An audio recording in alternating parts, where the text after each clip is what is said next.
avec Alex, notre grand Alex, qui est là pour nous faire vivre l'infiniment petit.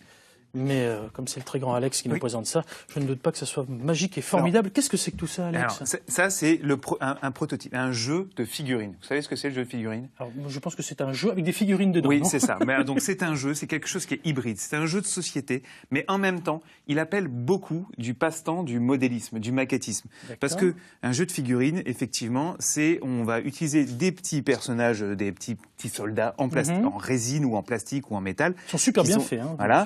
On va les assembler, on va les peindre et puis on va leur faire un décor, on va leur faire des maisons, des arbres, etc. pour pouvoir jouer dessus.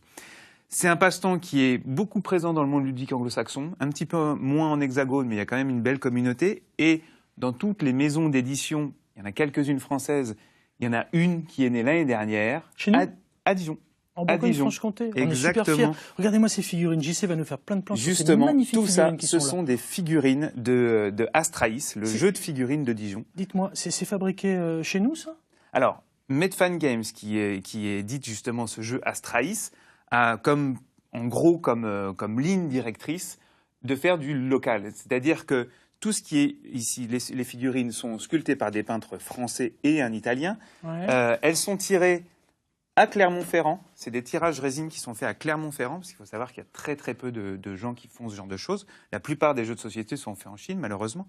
Et donc, du coup, tout ce qui est papier, carton, tout ça, c'est imprimé à Dijon. J'adore, hein, franchement. Non, mais les détails, c'est surprenant. Alors, j'ai pas compris l'histoire du jeu encore. Hein. Alors, je sais pas y jouer, mais moi, j'adore déjà les figurines. Astraïs, qu'est-ce que c'est? Astraïs, c'est un univers que Alexis Borneau, un Dijonnais, un trentenaire Dijonnais, avait dans sa tête depuis quelques années. Il voulait le faire vivre, il a essayé de le faire en bande dessinée, en écriture.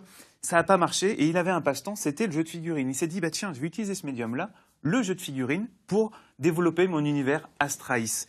Et il a créé sa maison d'édition en 2017. Il a lancé 2 financements participatifs en 2018, ce qui lui a permis de récolter un petit peu quelques dizaines de milliers d'euros pour lancer le projet.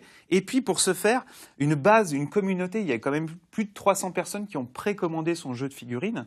Ce qui fait que du coup, c'est ces gens qui vont pouvoir le faire jouer à leurs amis, à leur club, etc. Alors justement, vous vous dites peut-être comme moi, il est très gentil notre Alex, elles sont magnifiques ces figurines, on est super fiers parce que c'est dans la région, mais on joue comment Alex à ce jeu? Parce que moi j'ai des dés là. Voilà, comment ça fonctionne? Un jeu de figurines, en l'occurrence, Astraïs, c'est un jeu escarmouche, c'est-à-dire que chaque figurine est libre de faire ce qu'elle veut, indépendamment des autres.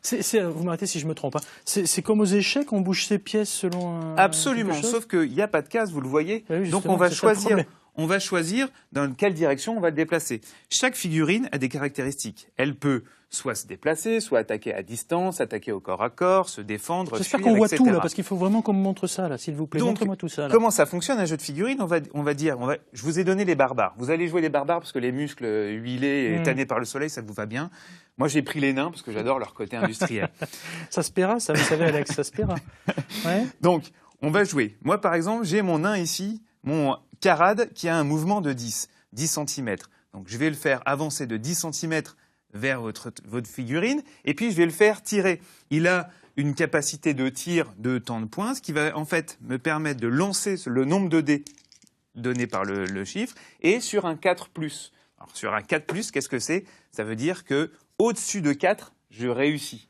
Dites donc, vous n'avez pas été Guy Lux dans une autre vie parce que j'ai rien compris.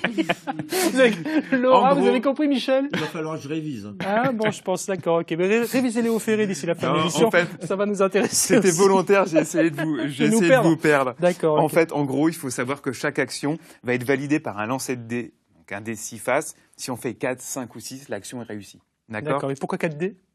Après, parce qu'il faut en avoir un certain nombre, suivant les caractéristiques. Je vous en ai mis 4, parce que 4, ça vous va bien. D'accord, ok, parfait. Voilà, imaginons que vous soyez au corps à corps avec mon petit nain, vous essayez de lui taper dessus avec une force de 4, vous lancez 4 dés, sur 4, 5, 6, vous touchez, donc un 6, un 5 et un 6, vous avez 3 touches. Moi, je vais me défendre avec 2 dés, hop, 2 et 3, je rate, donc je prends 3 blessures.